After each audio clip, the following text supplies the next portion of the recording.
10 dienās mēs izbeidzām politisko krīzi Latvijā un izveidojām jaunu valdību. Vakardien bija svinīgā sēde, kur ievadīja valsts prezidenta un premjera uzrunas, un šādā veidā sāk strādāt 43.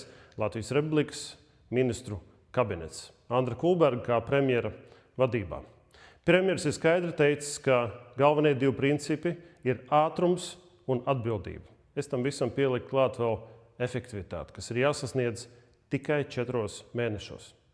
Tāpēc pirmdien ir dots termiņš, lai katra atbildīgā ministrija formulētu 3 darbus, kurus var reāli paveikt 4 mēnešos, tādā veidā arī ceļot šo efektivitāti, birokrātijas mazināšanu, veidojot un attīstot arī nozaru politikas.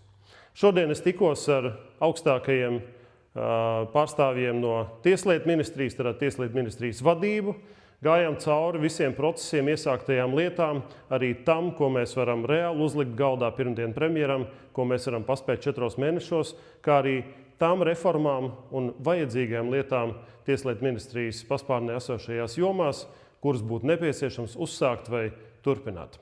Pirmdien pie šī jautājuma arī ķersimies un lemsim valdībā. Bet kopumā Tieslietu ministrijas galvenais uzdevums ir sargāt Latvijas valsts pamatus.